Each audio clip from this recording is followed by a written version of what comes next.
ہم نے مان لیا کہ وہ ہے تو اب اسی سے پوچھ کے زندگی گزارنی ہے. ساری باتیں کس کی فالو کرنی ہے؟ غلام کی اپنی کوئی مرضی نہیں ہوتی. وما خلقت الجن والانس الا لیعبدون. میں نے پیدا کیا اپنی غلامی کے لیے. ہر کام مجھ سے پوچھ کے کرنا ہے. ایک طرف آپ وکیلوں کو بلاتے ہو, یار میں یہ یہاں زیادہ تر ٹھیکیدار لوگ ہی ہیں نا کنسٹرکشن کرنے والے, یار میں تھوڑا سا یہ گیلری بڑھانا چاہتا ہوں, لیگل ہے کہ انلیگل ہے؟ پوچھ رہے ہوتے ہیں کہ نہیں ہوتے؟ ویسے تو پاکستان میں پوچھنے کی بالکل بھی ضرورت نہیں ہے, لیکن پھر بھی احتیاطاً کیا کرتے ہیں, بعض پوچھ لیتے ہیں لوگ, یار میں یہ کام کرنے جا رہا ہوں, یہ لیگل ہے کہ انلیگل ہے؟ یار میں نے یہ کرنا ہے, یہ لیگل ہے کہ انلیگل ہے؟ چرسی پوچھ رہے ہوتے ہیں کہ یار میں یہاں سٹا پی سکتا ہوں یا کھلے عام بیٹھ کے, یا مجھے پائپ میں برساتی نالے میں لیگل ہے پاکستان میں نے دیکھا ہے برساتی نالے میں آج کل, پہلے تو سیلابی ریلے آیا کرتے تھے, اب وہ ریلے کہیں اور سے جا رہے ہوتے ہیں. نالوں کے اندر کون بیٹھا ہوتا ہے؟ میں ولاگ بھی بناتا ہوں نا, تو میں نے کچھ دن پہلے چرسی دیکھے بیٹھے ہوئے, میرے خیال ہوا ولاگ بنا کے ڈالوں, بتاؤں کہ ہمارے حکمران کیا کر رہے ہیں, لیکن میں نے اس لیے ڈالے کہ سارے چرسی پہنچ جائیں گے. اچھا یہ بہترین لوکیشن مفتی صاحب نے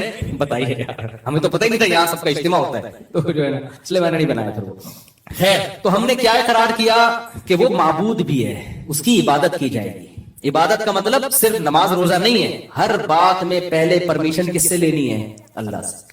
تو میرے بھائی قرآن سے پتا چلتا ہے کہ جو لا الہ الا اللہ کا زبان اور دل سے اور عمل سے اقرار کرتا ہے, یعنی پریکٹیکلی اپنے آپ کو خدا کے حوالے کرتا ہے, وہ ہے کامیاب. اور جو اپنے آپ کو خدا کے حوالے کرنے کے لیے تیار نہیں ہے, میرے بھائی وہ کرونا کی 10 ویکسینیں لگا لے, ٹھیک ہے نا, 90 سال زندگی گزار لے, اللہ کہتا ہے انما تکونوا یدرککم الموت, چاہے تم چاند پہ بھی پہنچ گئے نا, آنا کہاں ہے؟ قبرستان. یہاں سے تو قبرستان ویسے بھی بہت قریب ہے, آنا کہاں ہے تم نے؟ میرے پاس آنا ہے, چھوڑوں گا نہیں. اور تم جو یہ کہتے ہو, پھر کچھ کلمے کے لوازمات ہیں جو قرآن نے بیان کیے. ہم کہتے ہیں اے اللہ ہم تو مر کے ختم ہو جاتے ہیں, تو تیرے پاس آئیں گے کب؟ اللہ نے کہا جو خدا پانی کے قطرے میں جان ڈال کے انسان بنا سکتا ہے, وہ انسان کو دوبارہ بھی پیدا کر سکتا ہے. سورہ یاسین کا آخری رکوع پڑھیں. رسول اللہ صلی اللہ علیہ وسلم اللہ کے سفیر تھے, پیغمبر تھے. آپ نے بتایا کہ میں نہیں کہتا, اللہ کہتا ہے کہ تم مرنے کے بعد دوبارہ زندہ ہو کے خدا کے سامنے کھڑے ہوگے.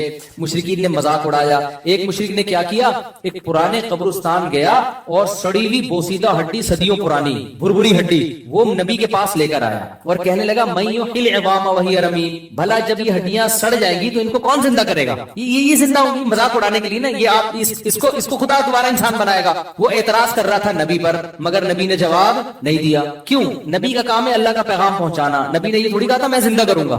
نبی خاموش ہو گئے, بھائی جس پہ اعتراض تو اللہ میں بنتا ہے, مجھ پہ تو بنتا ہی نہیں ہے. تو اللہ نے سورہ یاسین کا آخری رکوع نازل کیا. اس میں کیا حکم دیا؟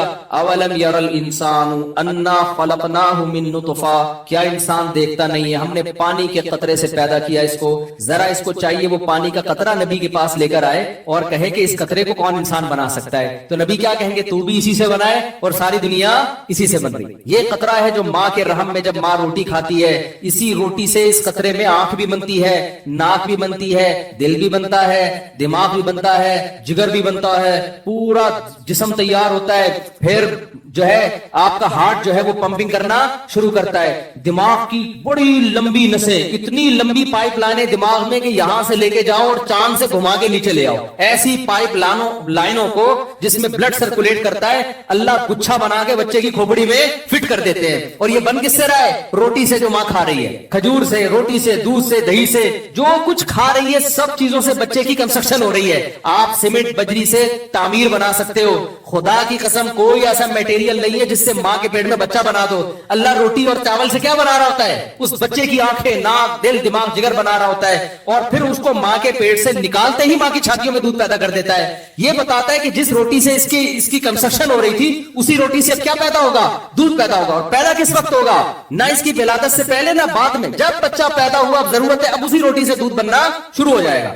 تو اللہ کہتے ہیں اے نبی اس کو بتا دیجئے, اولم یر الانسان, کیا انسان دیکھتا نہیں ہے ہم نے اس کو پانی سے بنایا, فاذا هو خصیم مبین, ایسا بنا کہ آج جھگڑا کر رہا ہے. قال من یحیی العظام وهي رمیم, بنانے والے کو کہہ رہا ہے کہ میں دوبارہ مر گیا تو کون زندہ کرے گا مجھے؟ بنا کس سے؟ پانی سے بنا. اور ایسا کانفیڈنس, اتنا کانفیڈنٹ ہے کہ کریٹر پہ اعتراض کر رہا ہے بھائی. ونسی خلقہ, اور اپنی پیدائش کو بھول گیا. تو قرآن کہہ رہا ہے قل یحییھا الذی انشأھا اول مرہ, اس کو بتا دے وہی کرے گا جس نے پہلی مرتبہ پیدا کیا ہے.